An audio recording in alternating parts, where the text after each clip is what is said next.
Hey guys, I got my glasses on again. Boy, I was reading some stuff.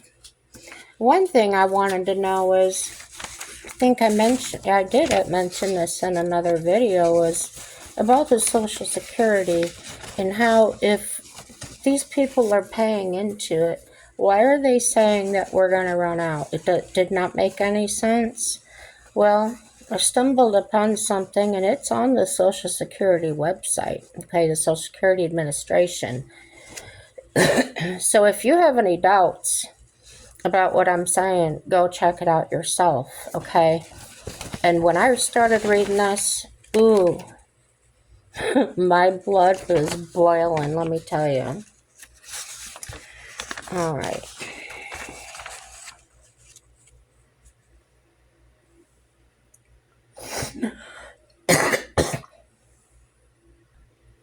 Did you know that illegal aliens are collecting our Social Security? Yeah. That's why they all want to come here. They get this free money. Here's what it says. I wanted to know this. Under what circumstances may a non-citizen be eligible for SSI? SSI is Social Security income. Okay, a non-citizen, also called an alien for immigration purposes, may be eligible for supplemental security income if he or she meets the requirements of the laws for non-citizens that went into effect on August 22nd, 1996. In general, beginning on that day, most non-citizens must meet two requirements to be potentially eligible for SSI. Who is a qualified alien? Don't you want to know? There's seven categories of qualified aliens. You are a qualified alien if the Department of Homeland Security says you are in one of these categories. Now, I'm not going into the sections of the laws and whatever. You can look it up and see this for yourself. I'm just giving you the overall version. 1. Lawfully admitted for permanent residence in the USA, which includes American immigrant as defined in PO 100 202. That's the part I'm not going to read. Okay. With a class of admission. Number 2, granted conditional entry under section of the Immigration and Nationality Act as in effect before April 1st, 1980. 3.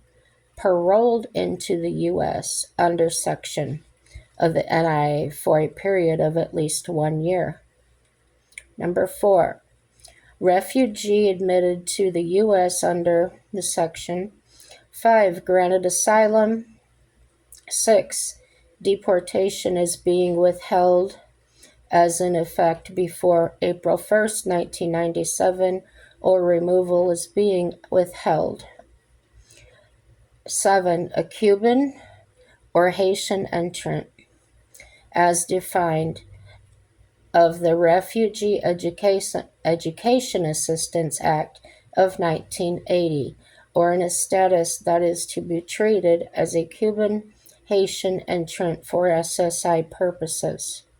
In addition, you can be a deemed qualified alien if under certain circumstances you, your child, or your parent were subjected to battery or extreme cruelty by a family member while in the United States. Do the rest of us get that? I don't know. Under what conditions may a qualified alien be eligible for SSI benefits? If you are in one of the 7 qualified alien categories listed above, you may be eligible for SSI if you also meet one of the following conditions. 1. You are receiving SSI and lawfully residing in the U.S. on August 22nd, 1996. 2. You are LAPR with 40 qualifying quarters of work. That's to include work done by your spouse or parent, may also count toward the 40 quarters of work, but only for getting SSI. Quarters of work earned after December 31st, 1996 cannot be counted if you, your spouse, or your parent who worked received certain benefits from the United States government based on limited income and resources during that period. Important.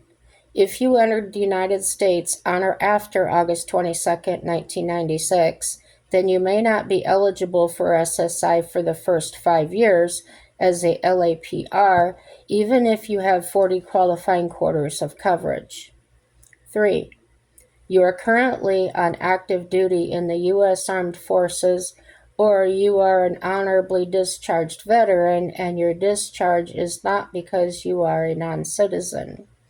This condition may also apply if you are the spouse, surviving spouse, or dependent child of certain U.S. military personnel. So I didn't know that either. I'll have to look it up. You can be a non-citizen and join our military? Big question mark. You were lawfully residing in the U.S. on August 22nd, 1996, and you are blind or have a qualifying disability. That's not what I was paying in for. Is that why my amount is less than $1,000? I don't know. You may receive SSI for a maximum of 7 years from the date DHS granted you immigration status in one of the following categories, and the status was granted within 7 years of filing for SSI. Okay, refugee under Section 207 of the INA. Isolee under Section 208 of the NIA. Non-citizen whose deportation was withheld of the NIA or whose removal is withheld. Cuban or Haitian entrant under this section, or in a status that is to be treated as a Cuban or Haitian entrant for SSI purposes, or American immigrant pursuant with a class of admission. Okay. For purposes of SSI eligibility, individuals are not considered qualified aliens if they were admitted to the U.S. under the provisions of the Victims of Trafficking and Violence Protection Act of 2000. Their eligibility is subject to the proper certification in such status by the U.S. Department of Health and Human Services in possession of a valid T non-immigrant visa. Once the non-citizen obtains proper certification and is in possession of a T non-immigrant visa, they become potentially eligible for SSI. Yeah, while the rest of us are working and paying into it for our, yeah. Okay, the exemption from the August 22nd, 1996 laws for certain non-citizen Indians. Certain categories of non-citizens may be eligible for SSI and are not subject to the August 26, 1996 law. These categories include American Indians born in Canada who were admitted to the U.S. under Section 289 of the Immigration and Nationality Act, or non-citizen members of a federally recognized Indian tribe under Section 4E of the Indian Self-Determination and Education Assistance Act. Let's see why my blood's boiling.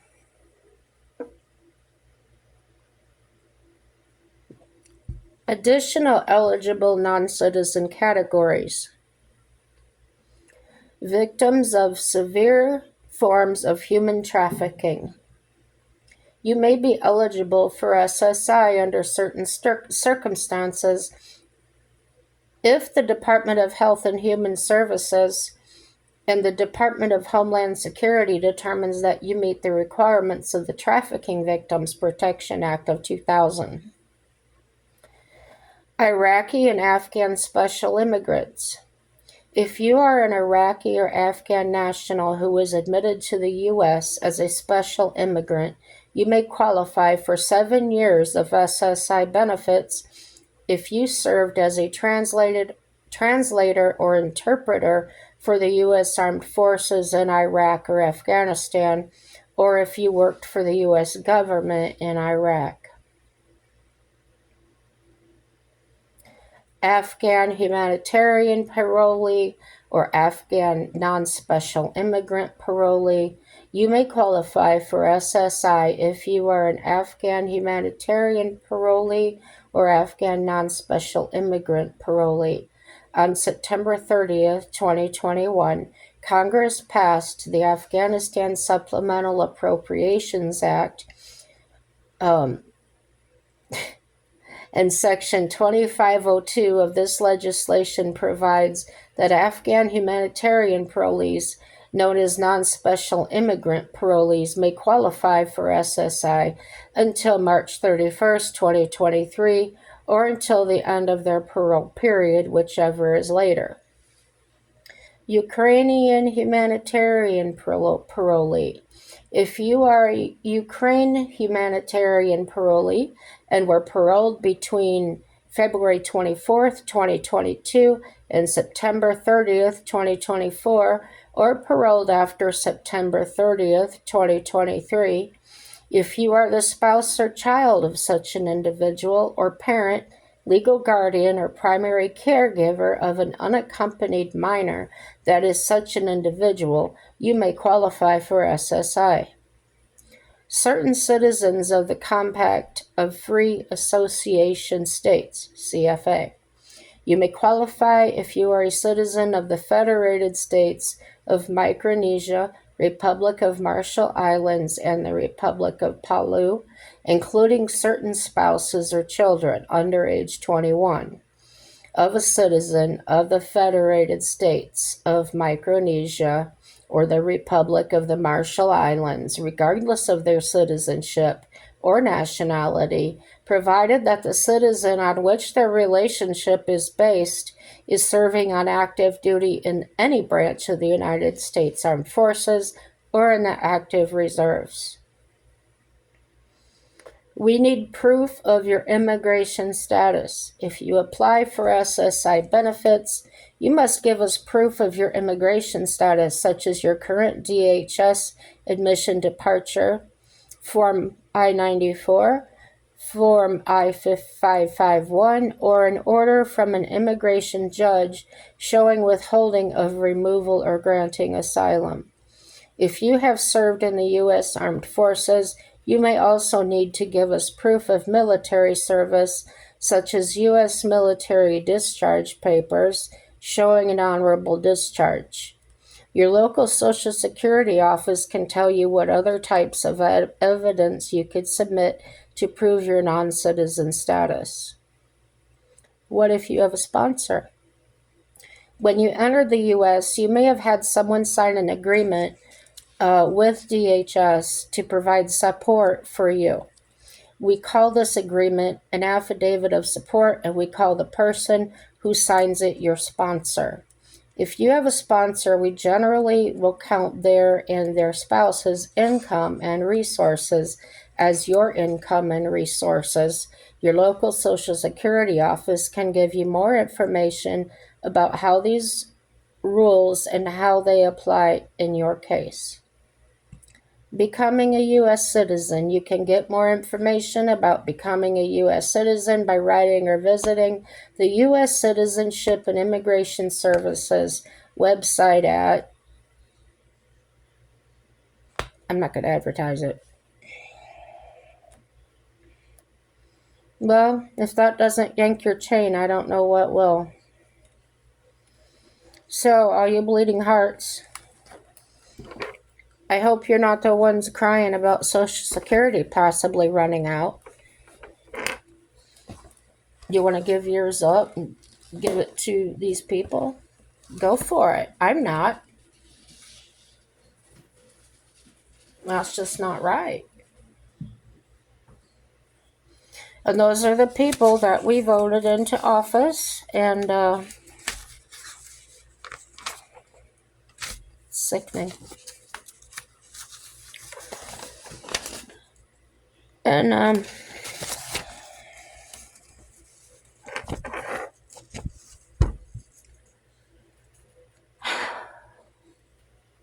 about these possible checks, okay, going out to families.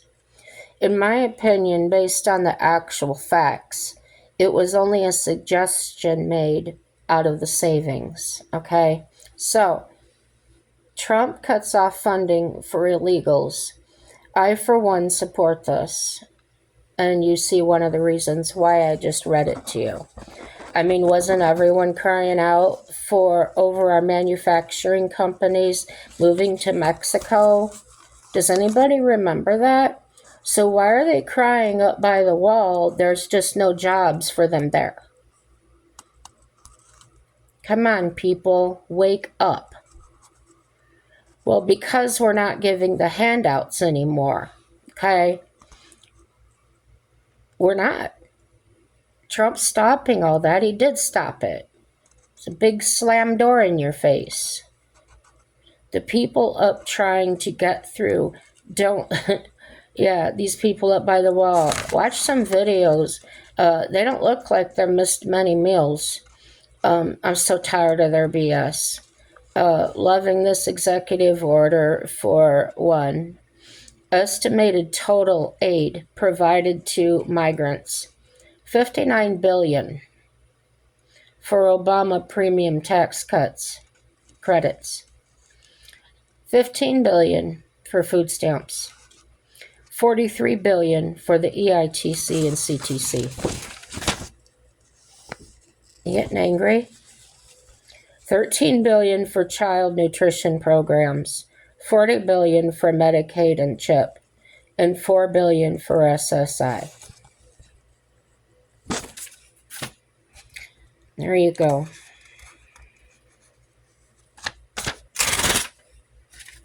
So,